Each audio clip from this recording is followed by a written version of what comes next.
Good morning to and welcome to this EMSCO meeting, which was supposed to be in Nice. And so the first session will be on ongoing cooperative trials between our countries. The second on biological studies, ongoing biological studies. And then there will be session 3, an overview of the various clinical trials in our cooperative groups, some of which are common, others being just in one country. And the last session will be on perspectives. So the first talk will be and the first trial will be by Lionel ADES on the Edl trial. Thank you, Lionel. Thank you very much. Good morning. I will start without the slides. Oh yes, okay. I have the control now.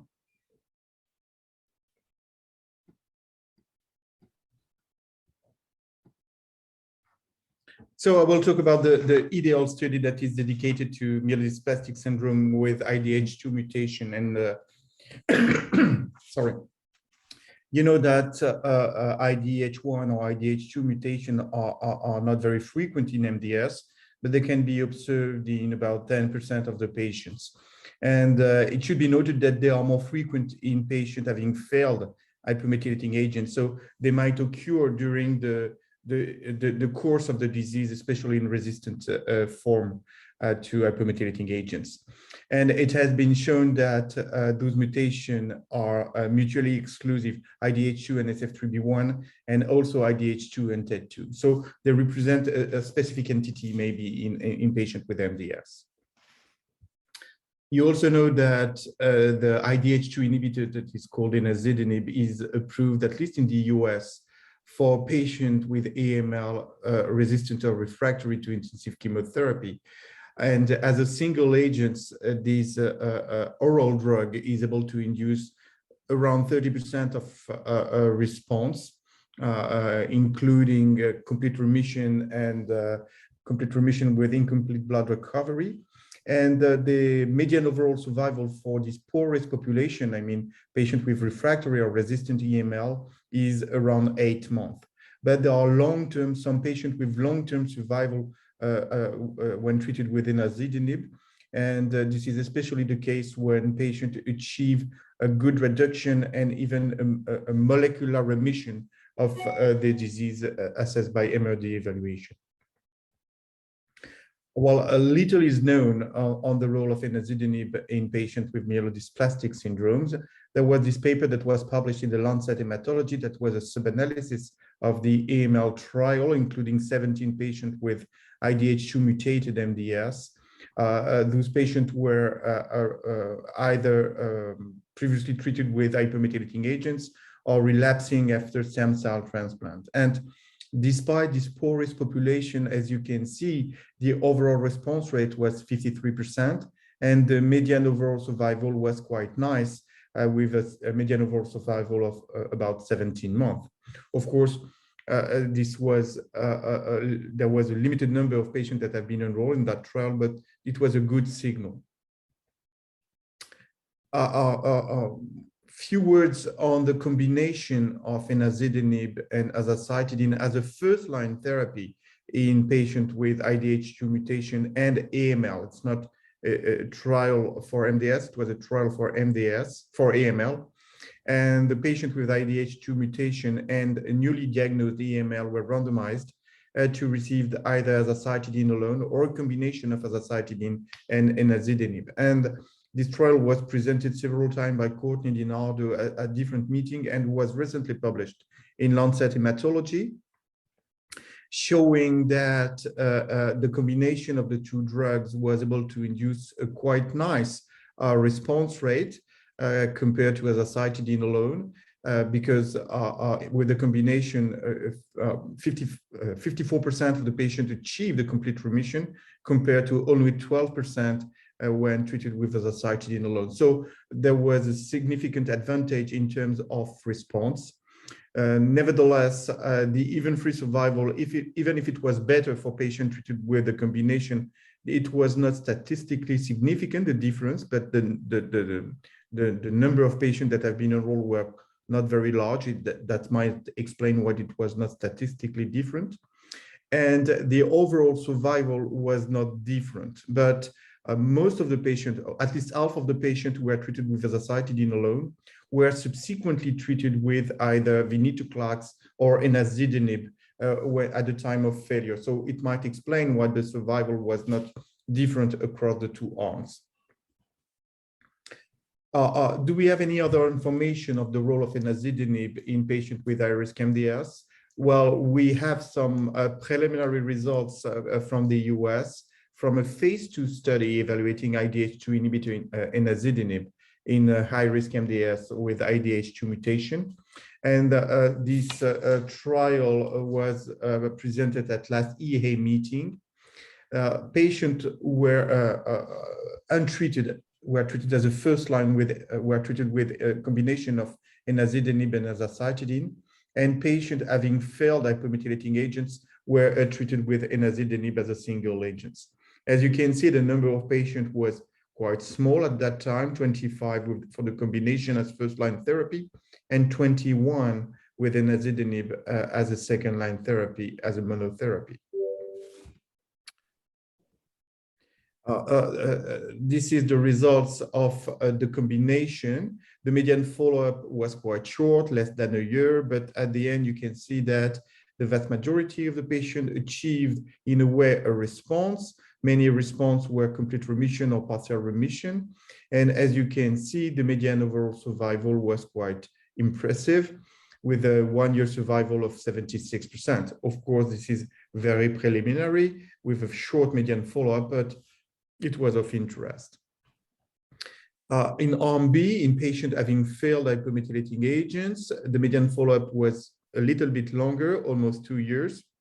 And as you can see, the median overall survival was 21 months. So once again, a very promising results in this poor risk population. So together with the EMSCO, the French group, we conducted, and we are conducting indeed, a study called Ideal that is dedicated to patients with MDS, low risk or high risk, with IDH2 mutation. This is the main inclusion criteria: patient older than 80 years old with, of course, myelodysplastic syndromes, up to 29% of bone marrow blast. And we had in this trial 3 different cohorts of patients. The first one was dedicated to patients with high-risk MDS who were resistant or refractory to hypomethylating agents. The second one was for untreated high-risk MDS without life-threatening cytopenia as a first-line therapy. And we had an exploratory group, the cohort C, for low-risk MDS that are resistant to ESAs. The other inclusion criteria included, of course, the presence of IDH2 mutation with no thresholds for the VAF mutation, normal renal function, and a good performance status. The primary objective is to determine the hematological response at 3 and 6 months.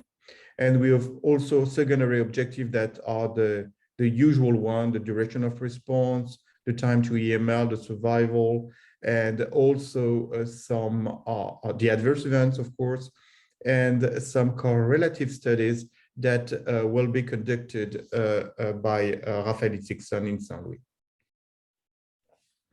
So this is the design of the study, the 3 cohorts, A, B, and C. Cohort A for high-risk MDS having failed hypomethylating agent, the patient received enazidenib up to 6 cycles and could continue in case of response. Similarly, for cohort C, low-risk MDS having failed hypomethylating agents, enazidenib was given 100 milligrams per day for 6 cycles and could continue if they achieved the response. And for high-risk MDS as a first line, the patient received enazidenib for 3 cycles. And in case of IWG response, they were able to continue on enazidenib. Yes, and in the absence of response, enazidenib was combined to azacitidine to see if we can improve the response by adding azacitidine at that time. So overall, 26 patients were evaluable for the primary endpoint when the results were submitted to ASH. But we have enrolled 52 patients in that study among the 68 patients that should be enrolled to fulfill the whole study. Well, you know, I'm not allowed to, the results on the first 26 patients have been submitted to ASH and will be presented as an oral presentation during the meeting.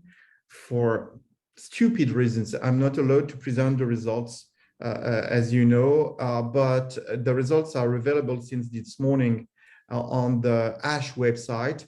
I have added a QR code that might help you to find the results. I'm sorry, I'm not allowed to present, but what I can say is that among the 26 patients that have been enrolled in the trial, we didn't observe any DLTs, and we observed a very encouraging response, while a little bit less than half of the patients achieved the response, and the response appeared to be more pronounced as a first-line therapy or in patients with low-risk MDS compared to patients having failed hypomethylating agent treatment. Of course, we have correlative studies that are ongoing. And I would like to thank you for your attention. I would like to thank all the people from my institution, all the people from the GFM, mainly Fatia Shermat, who did an amazing job to have this study conducted, and all the people from the EMSCO, especially Silke Glosgen and Uwe PLATZBECKER. Thank you so much for your attention. I'm happy to take any question. Thank you, Lionel. Are there questions or comments? Yes, Uwe? Lionel, thank you for this presentation. Just your view, what is the development strategy for this agent in MDS? Do you think we can probably have an approval also in the European Union? Is this something you envision, or is it just a nice to have study result, which maybe then adopted to novel agents which are also entering the clinic, IDH2 inhibitors, maybe also combined IDH1, IDH2. So what is your vision on the clinical applicability of these results in the future? Well, thank you very much. As you know, at the time we designed this trial, we were hoping that enazidenib would be approved for AML, at least in Europe. So this trial was designed to have an extension of the approval of enazidenib for MDS. But nowadays that enazidenib is not approved in Europe, I think it will be quite tricky to have any approval of this drug in MDS, especially based on phase 2 results. So I think I don't know, we have to discuss with the company, with BMS or with other companies that are currently developing IDH1, IDH2 inhibitors. For sure, this is very interesting drug, but I'm not quite sure that as an academic group, we will be able to get an approval if it's not approved in AML.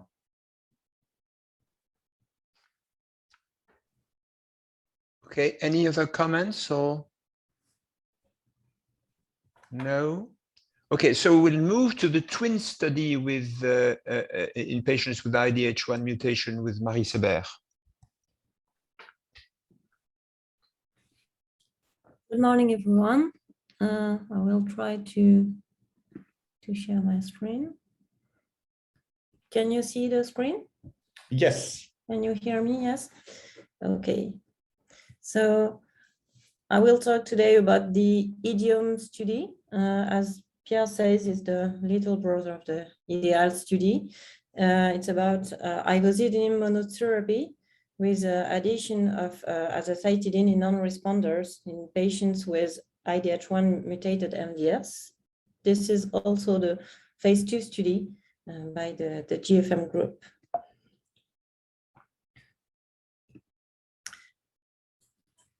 IDH1 and 2 mutations, there are enzymes that catalyze the reduction of alpha-ketoglutarate in the oncometabolite 2-HG, and the resulting 2-HG accumulation leads to silencing of differentiation program by TET on histone demethylase inhibition, to apoptosis with BCL2 dependence, and to hypoxic response alteration by HIF1A deregulation.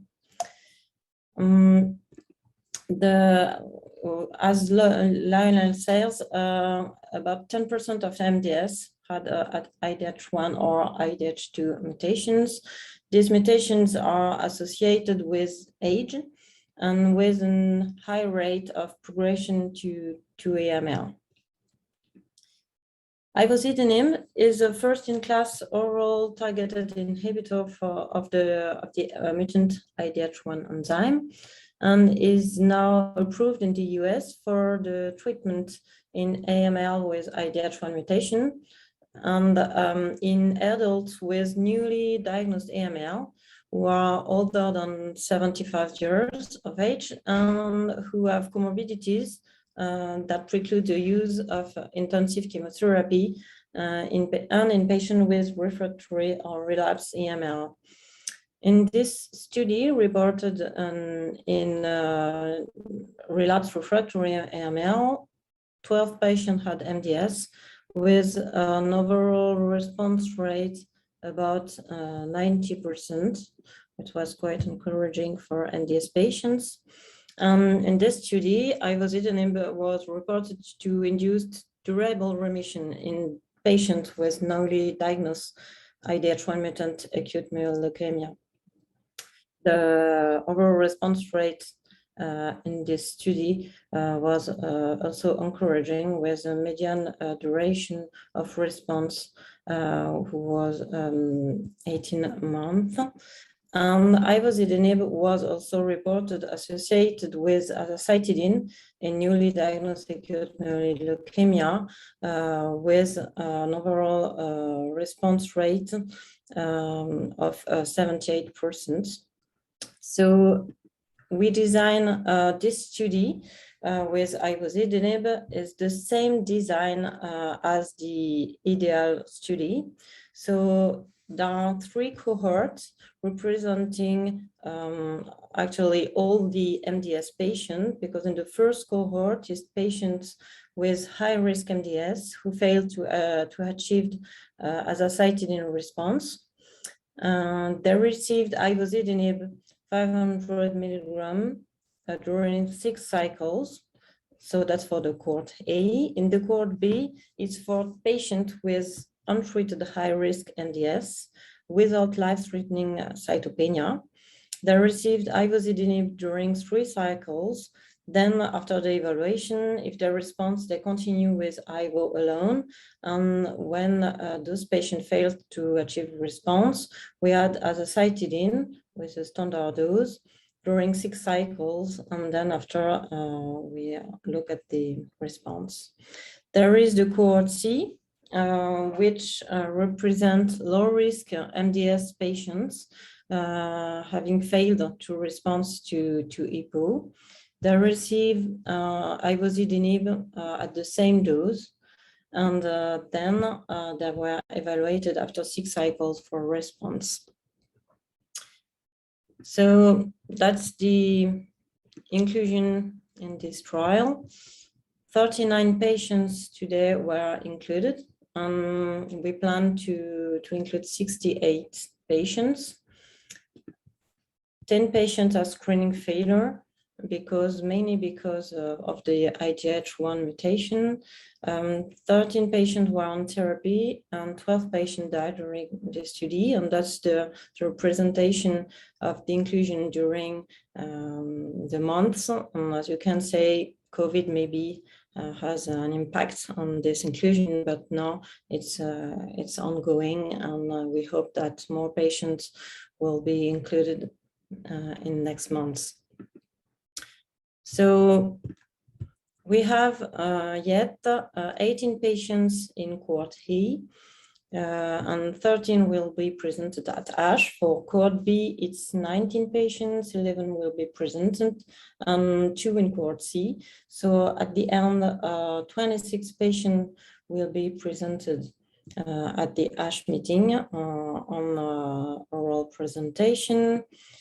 And the primary endpoint was the same as the Edl study. So it was overall hematological response rate at 3 and 6 months, including complete response, partial response, and stable disease with hematological improvement. Secondary endpoints included safety, duration of response, event-free survival or survival. And there is this translational project evaluating the role of biomarkers on the response, which is ongoing.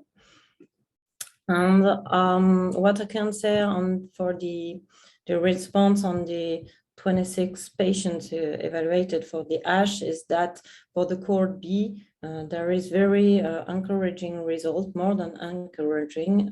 Response rate were really nice. So we hope that we can finish this study faster. The Italian group is going to join the study.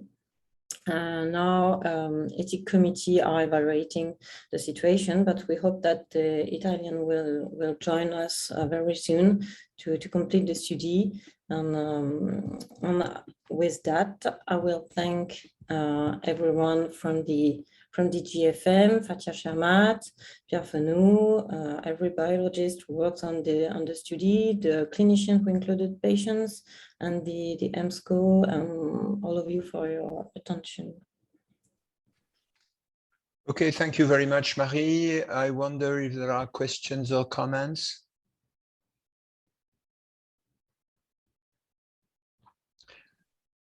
I would just make a comment. I mean, it's obviously those mutations we know can be present at diagnosis, but sometimes only appear after evolution, for example, after failure of azacitidine. So it's probably, we all know, important to assess them regularly. We tend to do it every 6 months here. So and they sometimes appear at low level and then may increase. So it's certainly important, given the very good results that Lionel and Marie have shown only in part, because we're not supposed to show them in detail. So any other comments or? No? No, nothing in the chat. So thank you very much. And so I'll give the floor to Lionel again for the COMBOLA trial, which is now a trial which has not started, which should start soon. Yes, indeed, at least. Because the first discussion for this trial started, I think, 5 or 6 years ago at an ASH meeting with Pierre FENAUX, Uwe PLATZBECKER, and myself. And hopefully we will be able to enroll the first patient, I hope, at the end of the year. So things took a lot of time, but at the end we might succeed. So I will talk about this trial that is called COMBOLA. That is a randomized phase 2 study evaluating luspatercept either alone or in combination with the ESAs in patients with low-risk MDS without ring sideroblast and without del(5q), of course. And the luspatercept story, at least in clinic, started with this study conducted by Uwe, nicely showing that in low-risk MDS, having failed ESAs, luspatercept as a single agent was able to induce 38% of transfusion independency in those patients. And it was also shown in that study that the response were more pronounced in patients with sideroblastic myelodysplastic syndromes or with the SF3B1 mutation, as depicted here. But as you can see, in patients without SF3B1 mutation, the response was not very low. It was 40%. So for this poor risk population without any available therapy, it might be useful to test the drug in this population. But you know that the drug was developed by BMS or Celgene in patients with ring sideroblastic MDS, with that trial published in the New England by Pierre and Uwe, randomizing in patients with ring sideroblastic anemia luspatercept versus placebo. and showing that there was an advantage, at least in a response for patients treated with luspatercept compared to placebo, 38% in patients treated with luspatercept versus 13% in patients treated with placebo in terms of red blood cell transfusion independency lasting more than 8 weeks. So the drugs was approved for those patients with low-risk MDS, ring sideroblast having failed hypomethylating agents. And you know that there is an ongoing trial for first-line therapy for low-risk MDS compared to ESAs. But this is not the objective of COMBOLA. This is not the population for COMBOLA. And the population for this trial is, of course, a patient with low-risk MDS, according to the IPSS classification, without ring sideroblast, who failed to achieve the response or subsequently relapse after ESAs, and patients with del(5q) will be excluded, of course. The hemoglobin level should be lower than 8 grams, or the patient be a transfusion dependent. The trial has 2 parts. The first one is a running phase to find the base dose and scheduling of EPO and luspatercept in that population. So we will enroll 24 patients in the first part of the trial with different dosing of luspatercept and ESAs, as you can see here, starting with luspatercept at 0.8 milligram per kilo up to 1.55 milligram per kg. And similarly for EPO, ranging from 30,000 units per week up to 60,000 units per week. And the objective is to find the base combination of the 2 drugs. Once this one be achieved, we will move to the part B of the study that will be randomized to compare either luspatercept with the standard dosing and scheduling to the combination of luspatercept and ESAs at the selected dose during part A of the study. Overall, 63 patients will be enrolled in each arm to see and to determine whether, to determine the potential superiority in terms of transfusion independence of the combination of the luspatercept and ESAs over luspatercept alone in this population. We also have secondary objective, of course, that are the usual culprits. And of course, translational studies that will be of importance and that will be done mainly in Hôpital Cochin, led by Michaela Fontenay, who has, as you know, a great interest in the mechanism of action of luspatercept. So the study has been approved by health authorities, at least in France for the moment. We are still waiting for the ethical committee, and we are hoping that we will be able to enroll the first patient by the end of the year or at the beginning of the next year. Thank you very much for your attention and happy to take any question. Okay, thank you very much, Lionel. Questions or comments?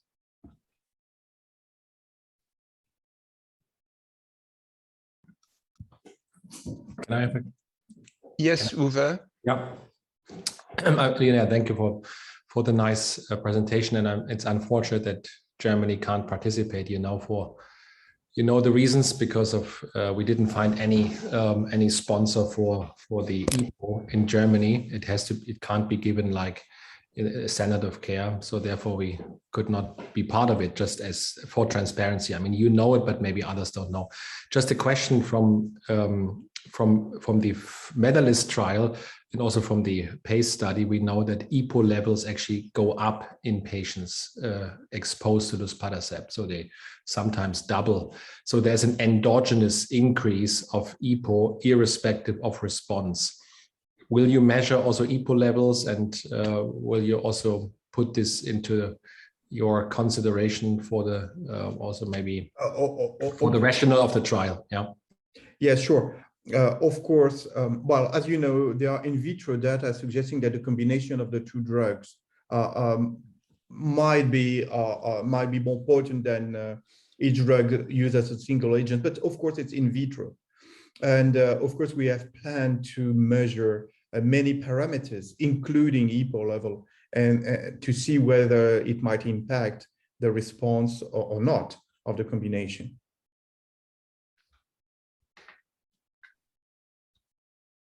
Okay, waiting for other questions. There is a general question by Jacqueline Dubois from the French MDS support, patient support group, CCM, which is important. Do you think that working with patient associations would help moving toward an EU approval? And this was largely following the presentation of Lionel on the enasidenib.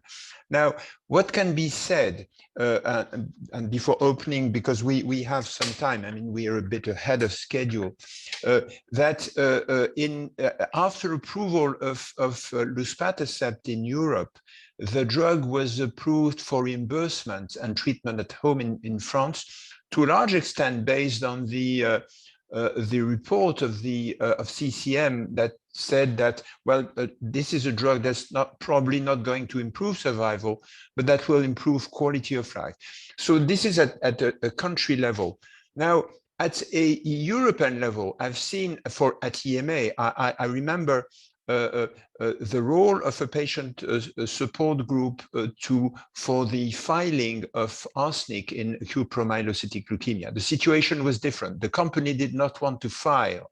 And so there was a pressure by experts and the patient support group on that company to say, if you don't file, your other drug, will not be accepted at the European level. It was a pressure to which the patient support group participated. I don't know if there are other examples and what we think. I mean, I think it's the role of patient support group is very important, at least at a national level. I don't know what other experiences are in Germany, in Italy, in Spain.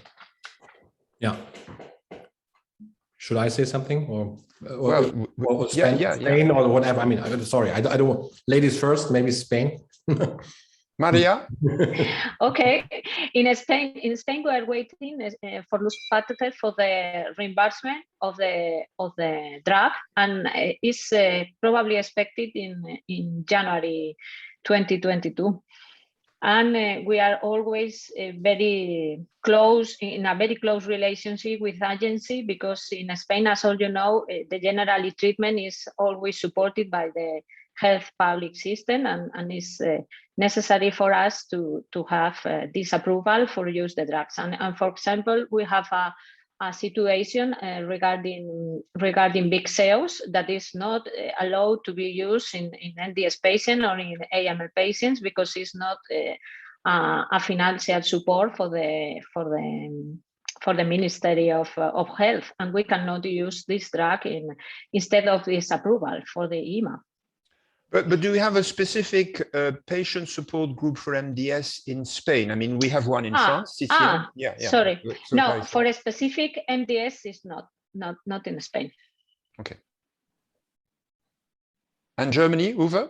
Yeah, we have one pretty active, I would say, and also there's a trend, a significant trend in Germany at the moment, and this is maybe also in France and other countries, and I think the European Union.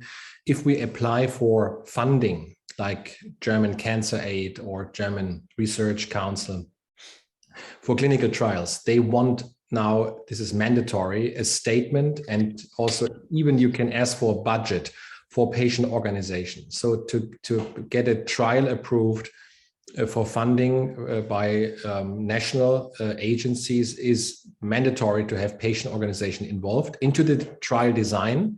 So they should also make comments. We just applied for a CAR T-cell grant and in AML. So this was basically mandatory to have them involved. And also they should also get involved into patient-informed consent designs, into wording, so this is a trend I see at the German and rather also European level for the future, that we should definitely, I mean, we did this in the past, but I think it will become rather mandatory for the future to involve patient organizations.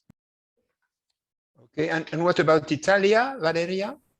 Well, initially we are waiting in a couple of weeks maximum the availability of the drug, commercial availability. So we actually we have had the support of the Italian patient group to speed it up, even if it was only partially successful.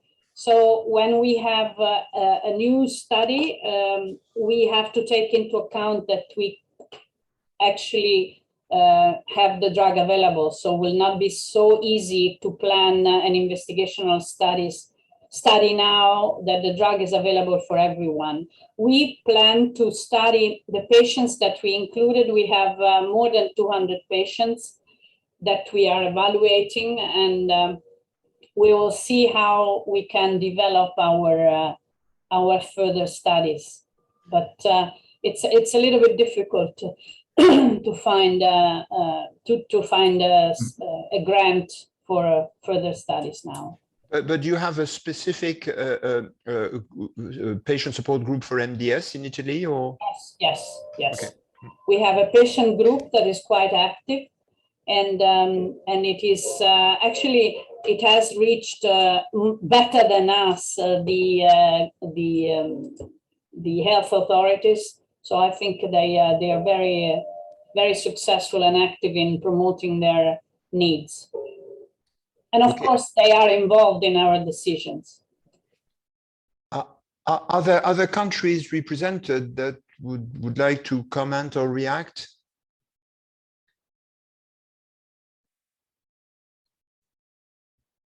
Or perhaps CCM or other patient support groups, would you like to add a comment?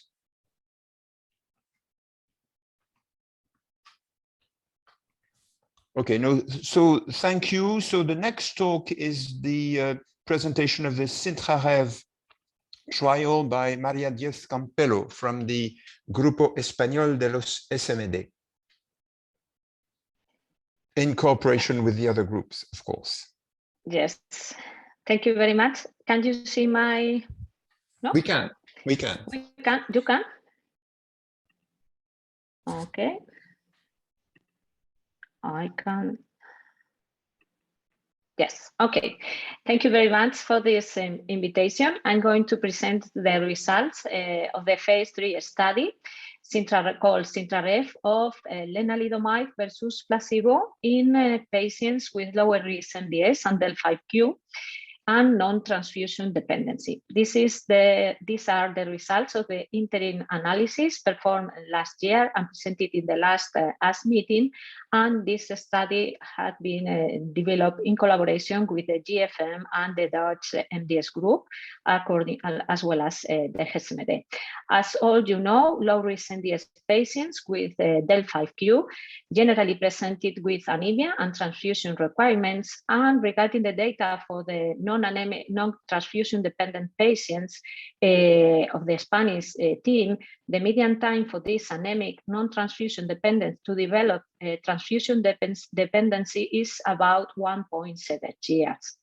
As all you know, lenalidomide in the context of transfusion dependency and a high dose of 10 milligrams per day achieve a very good results in regarding transfusion independency, near 67% of them, cytogenetic responses between 50 and 70% of the patients, and improved outcome about responders in terms of survival and AML evolution. And this is a very good drug for this context that target clonal cells, but nevertheless we have observed that did not eliminate the malignant stem cells. So the question is too easy. Are we able with an early treatment with lenalidomide at lower doses in a very early disease phase with anemia but no transfusion dependency to improve the results of this drug? And here you can see the design of the trial. It's a phase 3 double-blind randomized placebo-controlled multi-center study for lower risk MDS patients with IPSS low or intermediate 1, anemia but no transfusion requirements, and the presence of del(5q as an isolated abnormality or plus other cytogenetic abnormality.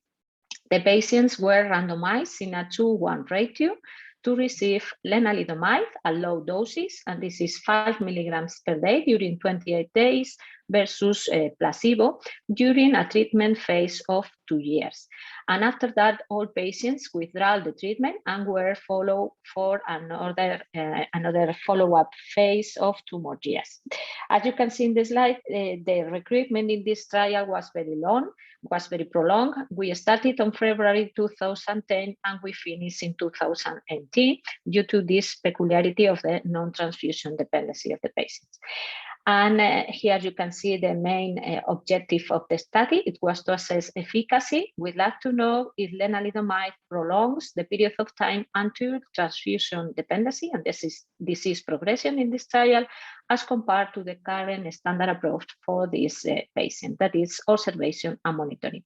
Of course, regarding secondary objective, we'd like to assess the quality of the responses, erythroid response, duration, cytogenetics, if this has any impact on quality of life, in safety and tolerability of the proposed scheme, and if this has any impact on outcome regarding survival and AML evolution.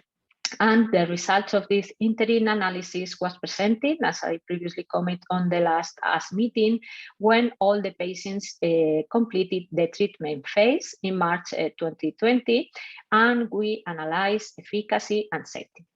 Here you can see the main characteristics of the patients. We included 61 patients, 40 in the lenalidomide arm and 21 in the placebo arm. And as you can see, these are typical characteristics for this subset of patients. The majority of them were in the low risk category, and the majority presented only one cytogenetic abnormality isolated. Median age was 72, and median hemoglobin level in both arms were below 10 grams per deciliter. And median time to enter into the study was between 3 and 4 months. Here you can see the patient's disposition in the last year. Now we have all patients, of course, with treatment completed, and we have 4 patients in the long-term follow-up phase, and we are going to finish the follow-up phase in March 2022. As you can see, the majority of the double of the number of patients in the lenalidomide arm were in treatment during two times more months as compared to placebo, and treatment was successfully completed in 50% of the patients in the lenalidomide and only in 1/3 in the placebo arm. And reasons for discontinuation, as you can see, are more frequent in the placebo arm and were generally related to the presence of progressive disease and disease transfusion, the development of transfusion requirements. We can confirm the primary objective regarding efficacy, and we confirm that low doses in this interim analysis, low doses of len delay and decrease the transfusion dependency. 27.5% of the patients in lenalidomide arm developed transfusion dependency as compared to 57% in the placebo arm.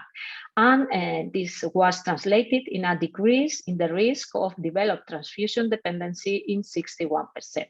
And as you can see, the median time to transfusion dependency was the double for the patients receiving lenalidomide, 6.3 years, as compared to only 3 years for the patients in lenalidomide, in the placebo arm.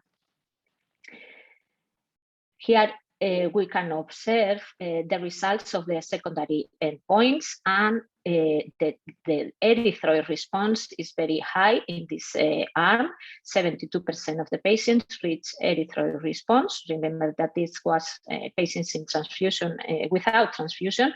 And more interestingly, and I think it's very relevant, 80% of the patients developed in the lenalidomide cytogenetic responses, and the majority of them, 87.5%, developed complete cytogenetic responses. Regarding toxicities and safety events, we can confirm that regarding non-hematological toxicity, low doses of len are safe and very well tolerated. And as you can see, the majority of the patients develop grades 1 or 2 of these non-dermatological toxicities. More frequent sometimes, like gastrointestinal toxicity in the LEN arm, but not very relevant for the patients. Nevertheless, we can observe, of course, an increase in the rate of hematological toxicities, especially regarding neutropenia grade 3 and 4, but we can highlight that this did not translate into clinically relevant complications. And as you can see in the slide, no great number of febrile neutropenia or other hospitalizations were observed in the lenalidomide arm, and it was especially focused during the first cycles. Here you can see finally the results of the long-term follow-up. We have only 2 years of follow-up at this position, and we did not observe any increase in AML evolution. And regarding overall survival, we still don't see any difference in this population. So we can conclude that with this preliminary analysis, this early treatment with low doses of lenalidomide prolongs the period of time until transfusion dependency and decrease the risk of the patient to develop transfusion. These patients reach erythroid responses in up to 72% of them, and very interestingly, cytogenetic responses, the majority of them completed cytogenetic responses with an acceptable safety profile, hematological toxicity at present, but not clinically relevant. So the question is, with more follow-up, if we have any impact on this long-term outcome. Here you can see all the collaborators, so in the Spanish, the French, and the Dutch group. And of course, this study was supported by Celgene and Bristol Myers. Now we are preparing the manuscript to be submitted, and we are waiting for biological studies. We have the results of the NGS analysis performed in France in the lab of Dr. Claude Predobon, and probably this could be ready for this week or the next week. And we have performed of course another biological studies in T lymphocytes. We have done RNA-seq before and after lenalidomide treatment, and we are preparing the last visit proposal in March 22 in order to update all patients with survival, AML evolution, and transfusion dependency. We have patients since 2008 and 10, so we have a very representative follow-up, and probably we can update all these results. And that's all. Thank you very much, and it's time for questions if you have. Thank you very much, Maria.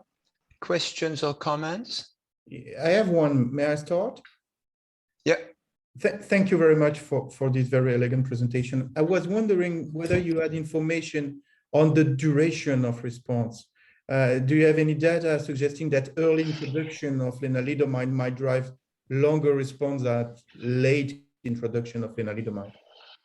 Yes, we have still no data regarding this duration of the response, but in my personal experience of the patients, we have longer responders since 2008 to 2009. So probably it could be longer as previously described, but we have to confirm all these results. We have patients still in cytogenetic response after only 2 years of treatment since 2010 to 2012. So probably it could be translated in a better, longer response.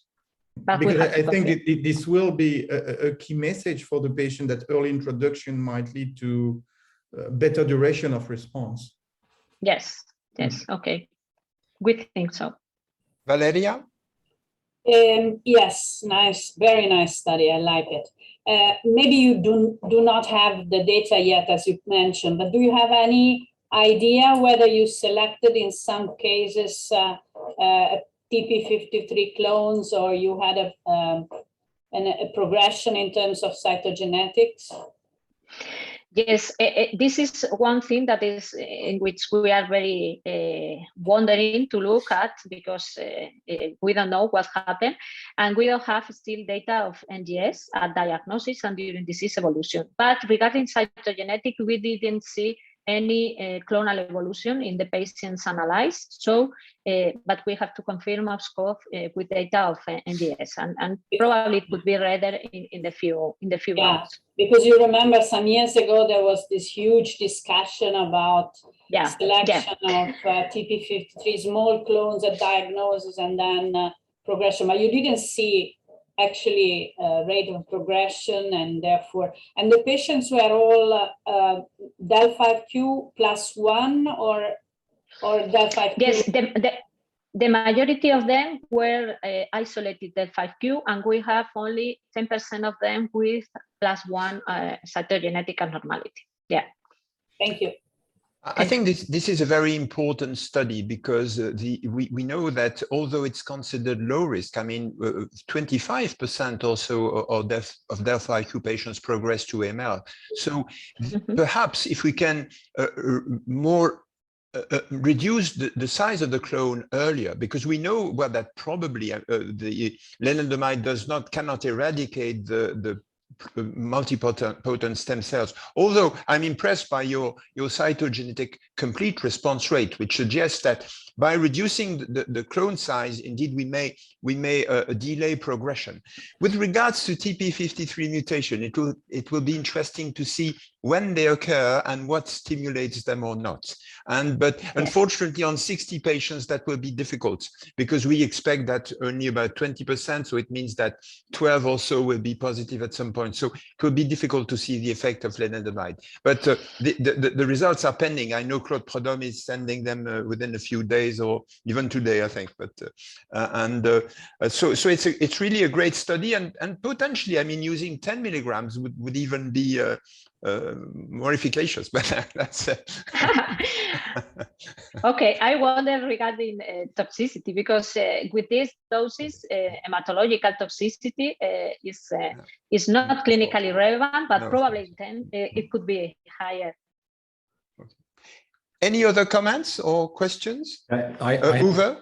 Yeah, in Germany, the authorities are pretty strict with the use of Revlimid.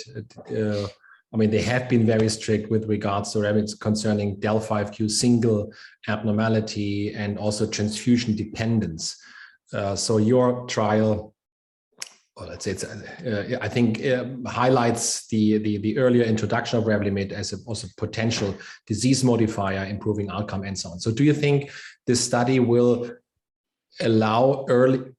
maybe allow an extension of the label, or just will change? I mean, I think it's practice changing, but we are very much bound to the authorities and to the approval of Revlimid in this, given the phase 3 nature of the trial. So do you think, or do you have a taste for the potential extension of the label of Revlimid, or is it in Spain or in France? Maybe it doesn't matter when you introduce it. I think in Germany we have reimbursement issues here. So what are your thoughts on that? Well, I think that there is a problem, of course, with the number of patients, because this is only 60, and probably this could be not enough for authorities. But we have a long-term follow-up for the patients to test security of the proposal, and probably it depends. Probably we have this test with the asymptomatic, no transfusion-dependent patients, and probably the data of real life of lenalidomide in the other context could relax the authorities in order to these drugs is very safe for this subset of patients. Probably, I don't know, authorities are a little bit complicated. No, I mean, we could start a discussion with the company to say if they're interested by modifying the label, and of course they would have, but that's potential. I mean, yeah, it could be interesting. Yes. I think for the sake of this, I mean, this is a really rare patient population, orphan disease. Like, I think we should really work on that and take this study as a platform to start the discussion, because I think then, and maybe this could also be an extension of the label only for the European Union. If I may say something about this, I learned at MDS Foundation that actually in Canada, for instance, if if they want to use it, they are allowed to use it even in patients who are not transfusion dependent. I was very surprised. So I was chairing the session, and the Canadian colleague, no, I was presenting actually, and the Canadian colleague was commenting in this sense. And I was quite surprised because I thought they were more strict. But then I went back to the CER data in the US, and almost half of the patients are treated with LEN without being transfusion dependent. So I think that this, Maria, is the first time you have an organized study and you have evidence that this is feasible. Unfortunately, people have been using it without any rule or organization, so we do not know whether it works. Yes. Yes, I think so. A couple of questions, I think. And probably, I think that regarding the diagnosis, we are improved the diagnosis in this subset of patients, and probably in the previous time, we have all the patients, or near 60% the patients in transfusion dependency, but nowadays, I think that we are diagnosing the patients even more before the transfusion development. So probably it could be nice to treatment early. Okay, thank you very much. And we're going to move now to chronic myeloma. There are some questions. Sorry, Valeria. There are some questions. No, you're right. You're right. Because we were, but I mean, we can take. Do you know if I can answer in the? Yeah, of course. Can you answer in the chat? Okay. Yeah. Okay. Thank you.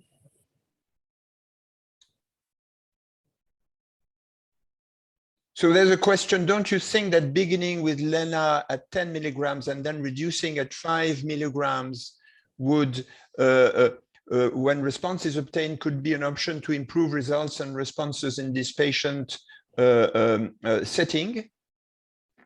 Well, it could be an option, but I think that during the first cycles is when the hematological toxicity occurs, and probably it's not necessary to increase the dose with this very nice results. Probably we could increase toxicity and delay and decrease again the role of the drug with as we can see in other drugs. Probably 5 milligrams is okay.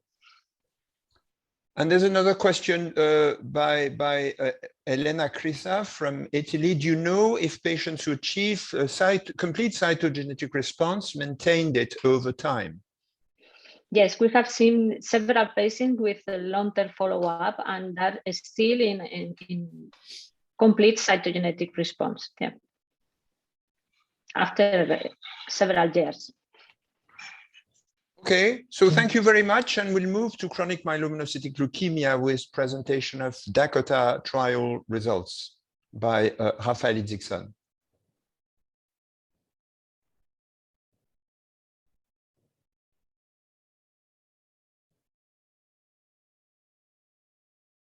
Dear friends and colleagues, on behalf of all the collaborators and co-investigators of the DACOTA trial, I'm very happy to share with you the results of this trial.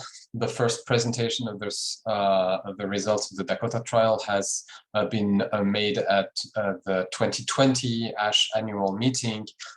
We are currently finalizing an updated analysis. Unfortunately, the full data set is not ready for this presentation, and thus I will be discussing the results from the 2020 analysis, bearing in mind that the update hasn't changed qualitatively our interpretation of the results.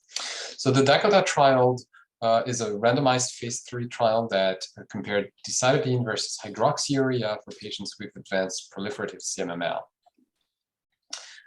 Proliferative CMML, as we all know, has poor prognosis, and it is defined by a white blood cell count above 13 gigs per liter threshold. And these patients have poorer prognosis than those with myelodysplastic CMML. Hydroxyurea is now the standard of care for these patients with a randomized trial comparing hydroxyurea to oral etoposide, showing an improved response rate and prolonged overall survival with hydroxyurea. Now, these cytoreductive approach have been challenged by many studies investigating hypomethylating agents in these patient populations. These were mostly conducted as single agent studies, non-randomized, mostly phase 2 studies, as well as retrospective analysis. There have been 2 phase 2 studies, European studies, investigating single agent decitabine in proliferative CMML, one conducted by FISM and the other one by the GFM. The GFM study enrolled 38 patients with advanced disease using the same criteria as in the Hydrea randomized trial, and reported a 38% overall response rate and a median overall survival of 18 months. And thus we felt at that time that these results prompted a randomized trial of decitabine versus hydroxyurea in newly diagnosed myeloproliferative CMML with advanced disease. These are the key eligibility criteria of the Decoder trial. Patients had to have CMML per 2010 WHO criteria, with myeloproliferation defined as the pre-hydrea white blood cell count above the 13 gigs per liter threshold, adequate performance status and organ function, and advanced disease was defined according to prior trials. And this trial was initiated before the development of the new wave, let's say, of CMML prognostic scores, such as the Mayo, CPSS, GFN score, and so forth.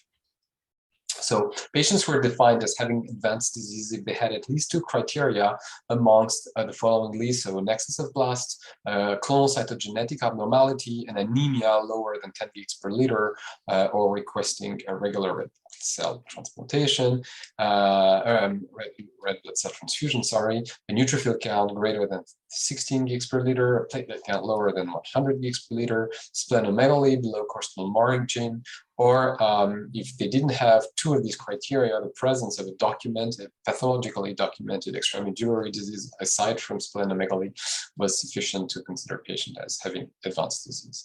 These patients had to be previously untreated. They could have a few weeks of prior hydrea before randomization, and they had to be not eligible for hematopoietic stem cell transplant. Patients were randomized 1-to-1 to either decitabine using the conventional 20 milligrams per meter square per day for 5 days IV cycle. They could receive hydroxyurea during the first 3 cycles if they had very high white cell count. Otherwise, patients received hydrea in a continuous fashion with a starting dose of 1 gram per day, adapted according to the white blood cell count. And the primary endpoint of the trial was event-free survival. Events being defined as death, transformation to WHO-defined AML with more than 20% blasts in the blood or the bone marrow, progression after 6 cycles defined as a doubling of bone marrow blast from baseline or from best response to greater than 10%, and worsening of cytopenias. Patients with significant increase in spleen size, more than 50%, or doubling in white blood cell count from baseline or best response, or occurrence of a previously undiagnosed extramedullary disease after only 3 cycles, despite maximal protocol-defined hydrea or decitabine in the absence of concomitant infection, were also defined as progressors. The sample size of 168 patients was designed to detect a greater than 35% improvement by the log-rank test in either arm, with a power of 80%.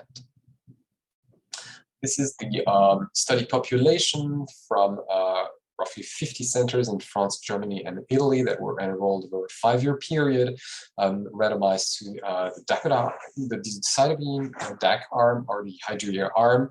Both arms were pretty comparable. Patients in the decitabine arm were slightly younger than the hydrea arm, but baseline characteristics were otherwise comparable. As you can see, even though the CPSS was not incorporated in the design of the study, the vast majority of these patients had intermediate or high risk CPSS as expected. We also performed targeted sequencing with 36 gene panel. This was actually carried by Eric Solari's team in Gustave Roussy, and there was no genetic imbalance between arms. Patients received a median of 5 cycles in the decitabine arm and 6 cycles in the Hydrea arm. This is the patient disposition in the trial. Response at 3 and 6 cycles was assessed according to the modified IWG-26 criteria for MDS, accounting for that were modified to account for white blood cell count, extramedullary disease, and spleen size, as we had previously done in GFM trials. And overall, 63% of patients in the decitabine arm achieved a response compared to 34% in the Hydrea arm. And this difference was highly statistically significant. This was also true in terms of CR, even though it was only 8% of patients that achieved CR with decitabine at 3 cycles and 7% after 6 cycles. The median duration of response, however, were comparable in both arms, being 16.3 months in the decitabine arm and in both arms, actually. This is the primary endpoint of event-free survival with a median follow-up of 13.9 months. This has been extended. The median EFS was 12.6 months in the decitabine arm compared to 10.3 months in the Hydrea arm, with a hazard ratio of 0.88, considering Hydrea as the baseline reference arm, and a p-value of 0.46. So the primary endpoint of the trial was not met. Overall survival in median was 18.4 months in the decitabine arm compared to 23.1 months in the Hydrea arm, with a hazard ratio of 1.07 and a p-value of 0.73. These are the results of the cumulative incidence of AML, considering death as a competing risk, that was carried with the follow-up that was available as of July 2020. As the rest of the data that I'm presenting today, there were trends that were actually confirmed in the extended follow-up data set that was conducted as of April 2021, that I will be very happy to present in the very near future, that should be circulated in the final manuscript of the trial. Considering death, thus, and transformation to AML as competing risk, there was a nominal reduction in incidence of AML in the decitabine arm at the expense of a higher risk of non-AML related death. The safety profile indicated that patients in the decitabine arm had a trend towards more frequent hospitalizations for adverse event. Again, this was confirmed in the longer follow-up that we now have. In particular, there was a nominal higher rate of infections in the decitabine arm of 55% of patients having infections of all grades compared to 43% in the Hydrea arm, and this trend is also confirmed in the extended follow-up. Regarding interventions after study exit, 35% of patients in the Hydrea arms received an hypomethylating agents, mostly azacitidine, but also decitabine after study exit. However, censoring at onset of hypomethylating agents after study exit in the Hydrea arm led to no significant change in the interpretation of our results, with no difference between the two arms. Finally, a total of 15 patients proceeded to allogeneic stem cell transplantation, and obviously such a low proportion of transplanted patients, which was expected given the design and the eligibility criteria of the trial, did not impact on the comparison of both arms. We looked for interactions, heterogeneity according to simple clinical endpoints such as bone marrow blast excess, low platelet counts, or severe anemia, or CPSS risk, and we found no interaction with treatment arm. This analysis has been extended now to the molecular classifiers that are the GFM and the molecular CPSS, and again, we found no simple way to identify those patients that could benefit from decitabine using these molecular scores. And this extends to the analysis of overall survival, with no predictor of decitabine benefit based on clinical or molecular variables. So in summary, Randomized clinical trials can and must be conducted in CMML at the international and especially European level.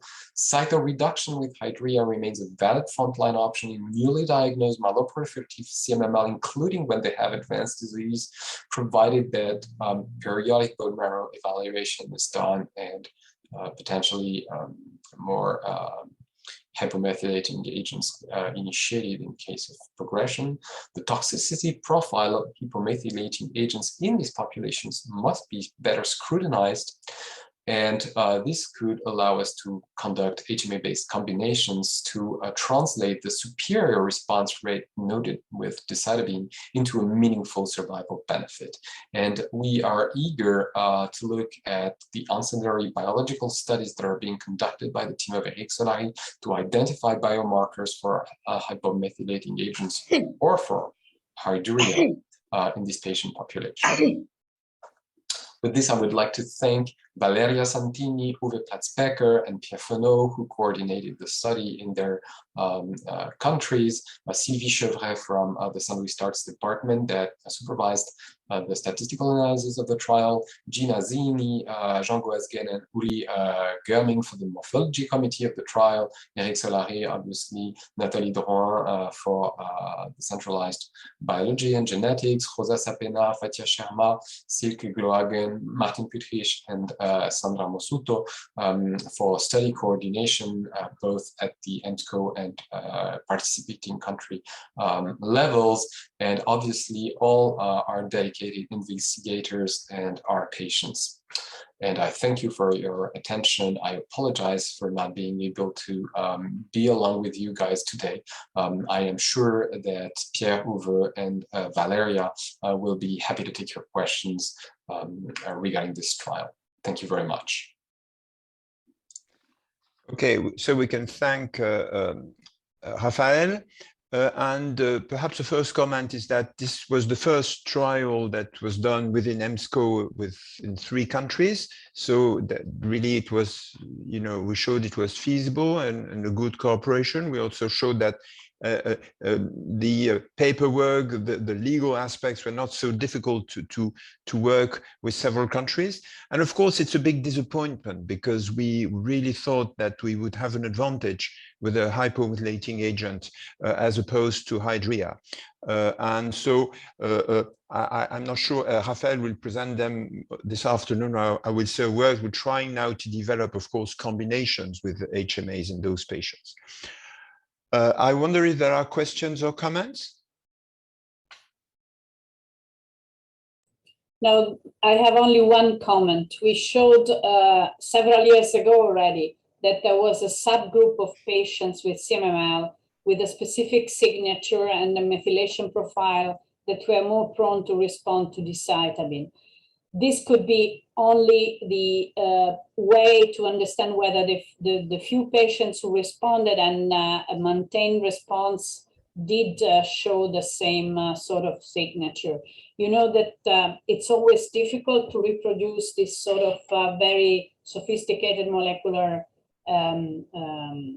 characteristics, but we had more than 167 differentially methylated regions that were really identifying the responsive patients. Maybe this could be confirmed in this study. And I know that that is difficult to transpose to everyday practice because you can't really do it. We had some hints of some biomarkers that were easier. And I'm looking forward to see the molecular data to see whether we can really say that a specific subgroup is responsive to decitabine or other drugs.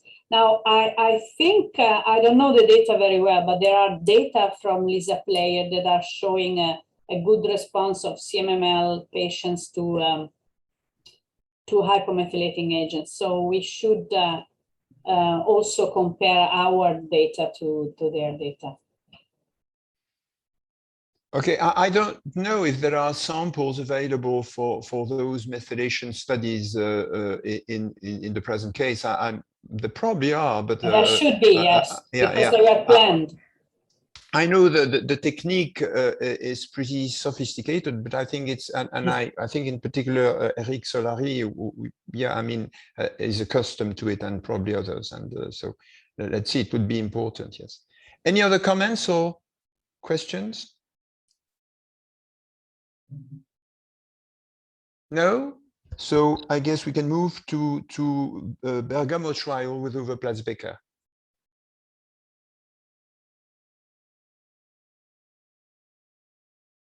And there's nothing in the chat. No, okay, we can move. Yeah.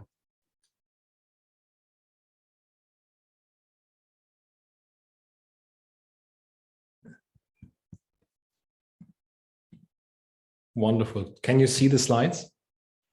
We can. Okay, wonderful.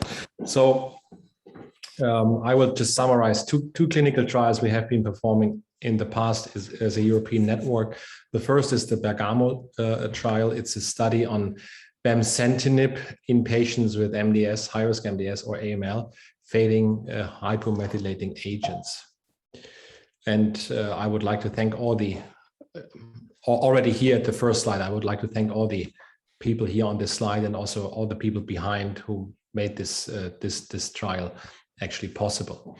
The background and the rationale is depicted here. It's a busy slide, but it just shows that number one is of course known to everybody that HMA failure patients have a median survival of less than 6 months. So this is a patient with an unmet medical need, and AXL is a interesting target because it's a surface membrane protein kinase receptor, which is basically overexpressed on leukemic stem cells and also mediating proliferation and survival of these stem cells.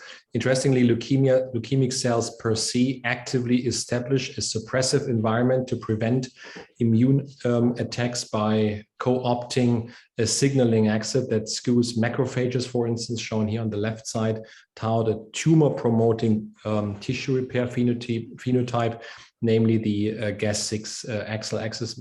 This actually investigations and results have just been published by Hind Mityov's group in Cancer Discovery. And interestingly enough, they also showed that bemcentinib is a selective small inhibitor of AXL, which in that case impaired MDS growth in an ex vivo stroma-dependent co-culture setting. So setting the rationale for exploring bemcentinib in patients with high-risk MDS and AML with a failing HMA-based treatment. And this was the rationale to go for a phase 2 study. These are the inclusion criteria. Again, at least 6 ASA or 4 decitabine cycles, high-risk MDS or AML, 4 cycles of orally administered bemcentinib, and then response assessment. Responders could actually continue treatment, and the primary endpoint was obviously the overall response rate after 4 cycles of bemcentinib. These are the patients actually included. You see 45 patients with the ratio of almost 50% each, high-risk MDS and AML patients. This is actually the hemoglobin and blood counts of these patients prior to study entry. You also see that we really picked very old and frail elderly patient population, the median age 78 years, and also 50% of the patients had an ECOG of 1 and 2. The majority of the patients, roughly 80%, were relapsed after HMA treatment. Primary HMA resistance was only seen in 18% of the patients. Number of HMA cycles, 13 at the median.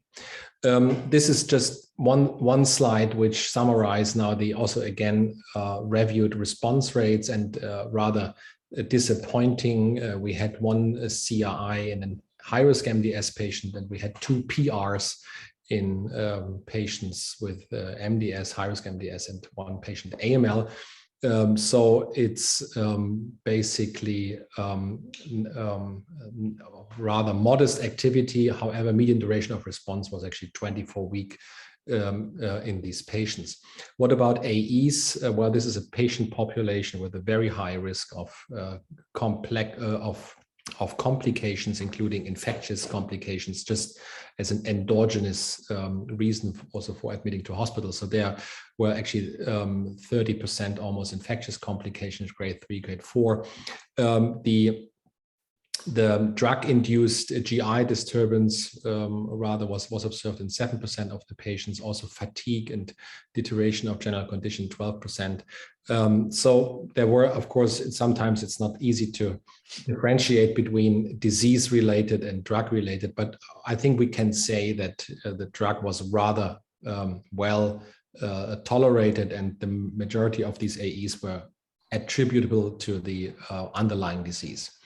So the summary here is single agent is safe, well tolerated in this population, moderate clinical activity. However, treatment is still ongoing in these 3 patients. And there also is a translational program was part of the study, and the analyses actually are still ongoing. The question is whether this agent has a future as a monotherapy. Maybe it's an interesting agent for combination treatments, maybe also with HMA, but this, I think the future will show us where this agent will go. The next trial is we also finished together, and again, a great big thank you to all the people here on this and on this list. And if I forgot somebody, please apologize, but I think also great effort by our European group.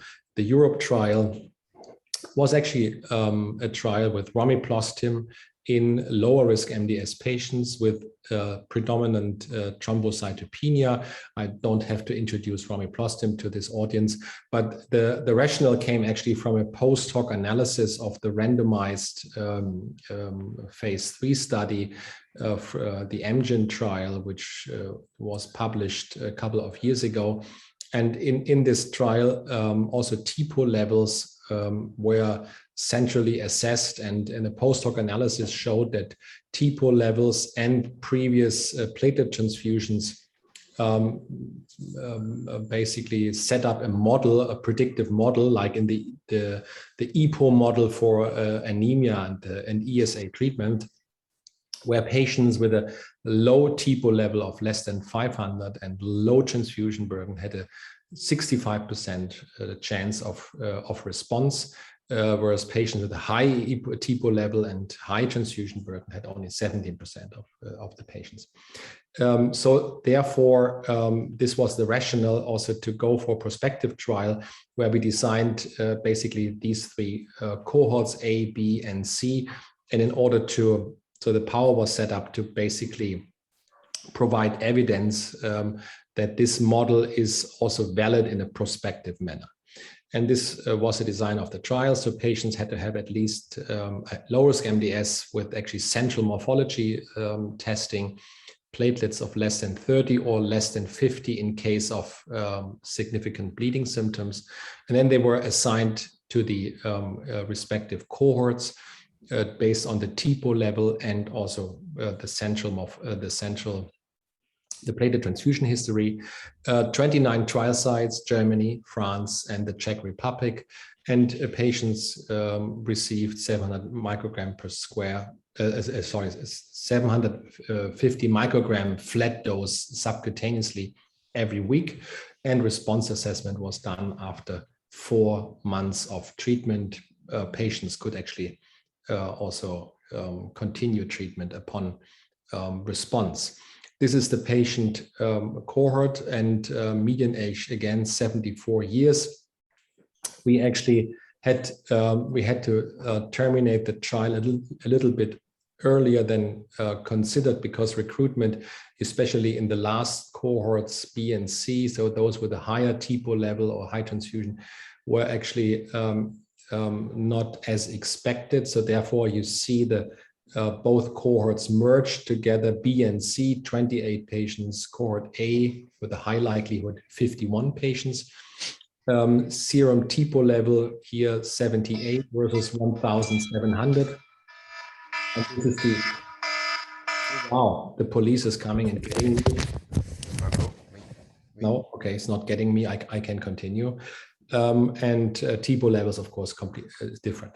So the first question was then, is the TPO level predictive of response? And actually, with the limitations, of course, of the earlier termination of the trial, at least statistically, there was not such a significant difference. You see cohort A, response rate 49%, cohort B and C response rate 32%. So yes, numerically different, but not statistically different. Interestingly, also we observed in neutrophil responses in 13% of the patients, and also an erythroid response in 10% of the patients, with no statistically significant differences in between both groups. AML progression 1%, so rather low, and we also confirmed the transient but detectable increase of peripheral blasts to more than 10% in 8% of the patients. This was something which occurred very early in during the treatment and was transient in all cases. So also targeted NGS analysis was performed in 54 candidate genes, 75 patients at baseline, 44 also at 16 weeks. And responders actually had more frequently a mutation in the SRSF2, so the CMML, like a phenotype. Also RUNX1 and TET2. You see the differences here: responders, no responders, according to the mutations, and non-responders actually rather more mutations like DNMT3A, U2AF1, or ASXL1. Responses to romiplastim actually occurred regardless of total number of baseline somatic mutations, and also with no significant changes in the allelic burden. This is just the responder and the non-responder overview. With regards to the variant allelic frequency, 30%, 20%, and less than 10%. But this is just the SRSF2 association. So SRSF2 was presence of SRSF2 mutation was actually linked to a better response in this in this patient cohort here investigated. And we also looked on safety. Was always a question for romiplastim. At least in Germany, we had some addition to the prescribing information that for MDS it may cause AML, it may induce also disease evolution and so on. We know now from the long-term follow-up of the randomized phase 3 that this is not the case. And in accordance also with these with this notion, we did not observe any, at least with the limited data set we have available, not any significant modulation of the allelic burden here just given for SRSF2 in responders and non-responders upon exposure to romiplastim. This is at screening, and this is 16 weeks treatment.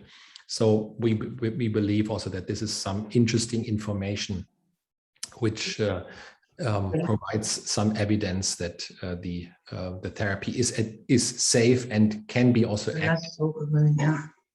So this study, I think, did not confirm that baseline TPO levels and number of the transfusions alone are a reliable predictor of response to romiplastim.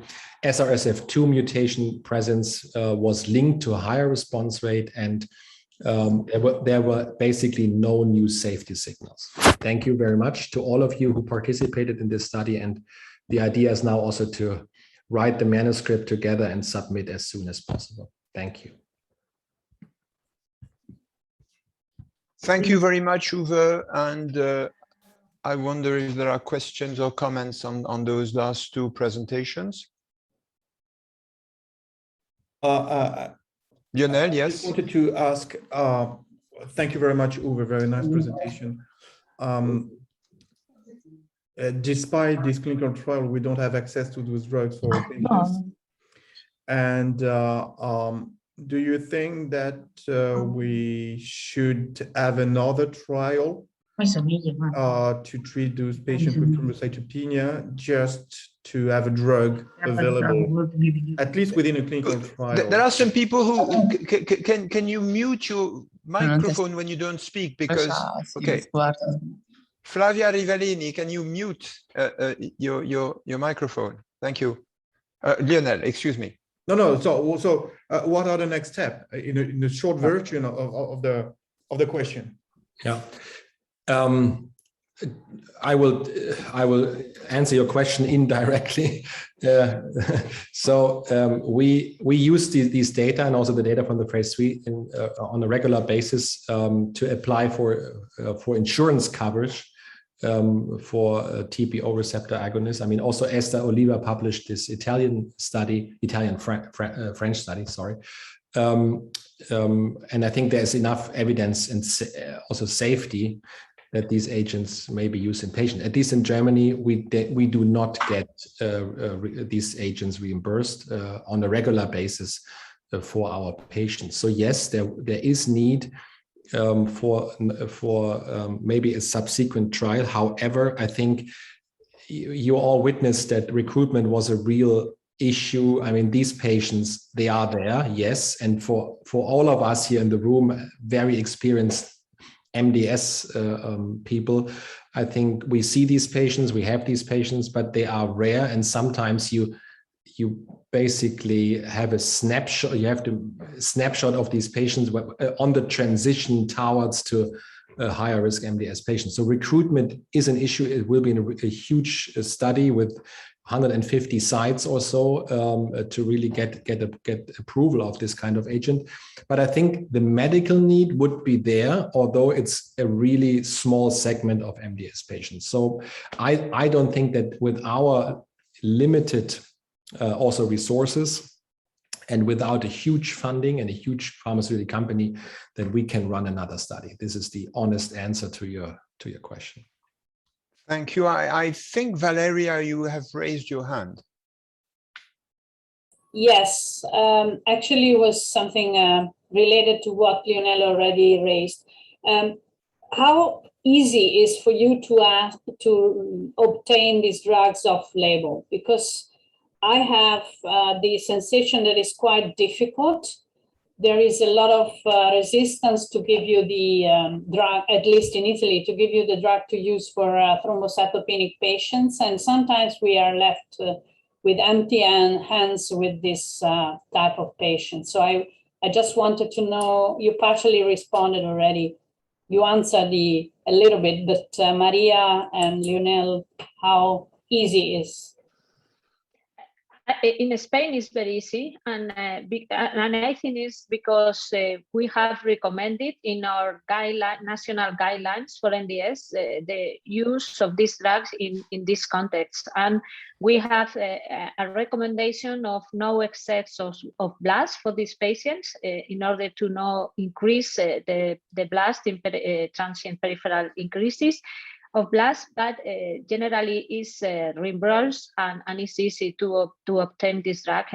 Almost romiplostin and eltrombopag, both is being used in Spain. We have the same situation in France, of course. It's not approved, but we can easily access to those drugs. But to be honest, I don't feel very comfortable to prescribe those drugs to patients because it's not approved. And sometimes you might experience some side effects. I think it's challenging, but we can use it in France, even if it's not approved. It's an off-label, but yeah, like us. But for us, it's a little bit. It's a route full of obstacles. Let's say. Well, in France, it's pretty straightforward, but yes. Other comments or questions? I was wondering regarding the AXL inhibitor. It is true that we have very few treatments after HMA failure. So are there any data, well, in vitro data supporting a combination of this AXL1 and AXL inhibitor with other drugs? Yeah, Hint Mitjoft in her cancer discovery paper, she showed some synergy with cytarabine, but also azacitidine.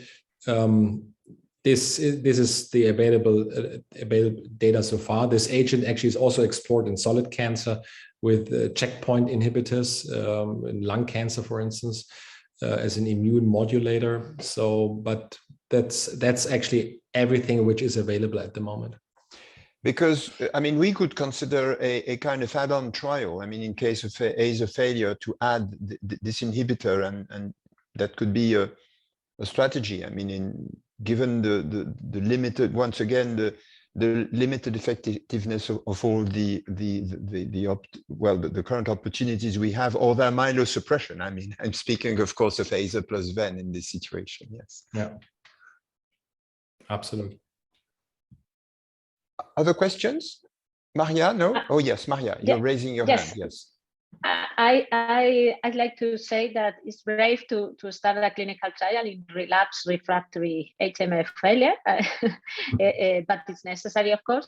And do you feel, regarding the responses in the low percentage, do you feel that the patients responding are more in primary failure or in secondary failure? Because the median number of cycles was really for secondary failure of 13, 15. And what do you expect? The profile of responders are? Yes, these were all secondary failures, so not primary resistance. So basically, of course, limited number of patients, but at least this was the observation. Yeah. But I do agree, it's brave, but it's needed, you know, and this is a really, it's a super vulnerable patient population. And I will later on, I will also discuss our maybe next strategy for HMF failure patient. But I think we need a couple of trials, not only one trial. I think there should be several or even small phase 2 trials should explore novel agents in this segment. Okay.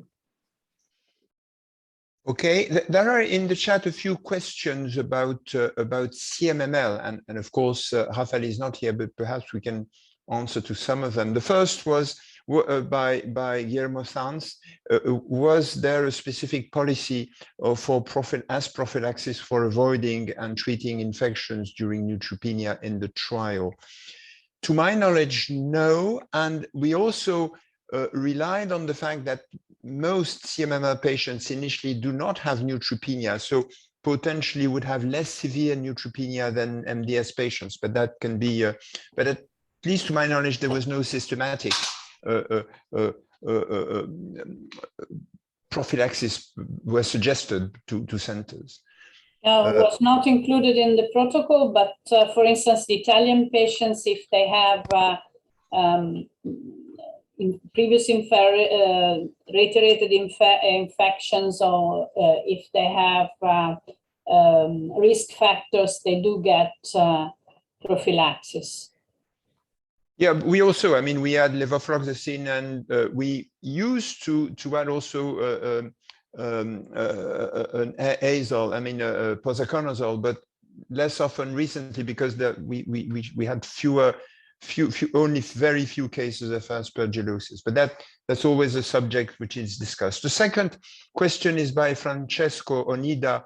With hindsight, considering the overall higher toxicity of decitabine over hydrea, I have the impression that inclusion criteria in the trial should have been more strict for fitness and maybe for age.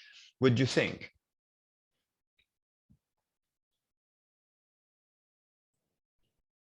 It's a difficult question. Of course, we excluded all the patients that were like the ones who had renal insufficiency or had hepatic insufficiency, the usual exclusion criteria. We didn't have a frailty evaluation to begin with. There were younger and older patients, so actually the conditions of patients were not so terrible. Some of them were PS had a performance status that was quite bad, but yes, yeah, you know, if you select very much the patients, then of course you may obtain better results. But hypomethylating agents are meant to be used also for patients with a not exceptional PS state.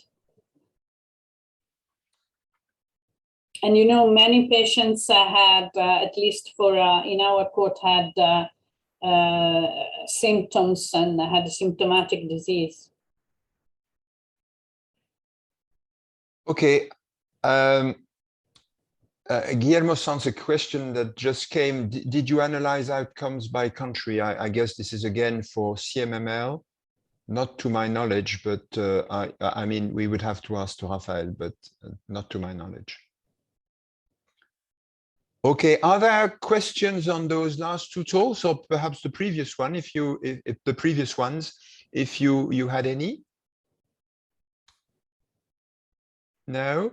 So I'd like to take advantage of this moment to thank the coordinating teams in our cooperative groups, especially Fatia Shermat and her team at the GFM, Silke Grohagen at the German level. And I don't know the names of the person coordinating in the FISM and the GESMD, but I'd like to thank them also on behalf of all our group. And also Sylvie Cuvier for organizing this meeting, and of course to all the participating centers. I guess we now have finished, and we shall restart at 1:30 with the collaborative biological studies, and the chairperson will be Michaela Fonte. So thanks very much, and have a good lunch. Long lunch. Long lunch. And a very early lunch for Spain. It's almost No. it's more the time for desayuno. For us, it's breakfast. Breakfast time. Yes, it's breakfast time for Second, Spain. second breakfast. And actually, Germany, it's dinner. Good night. Good night.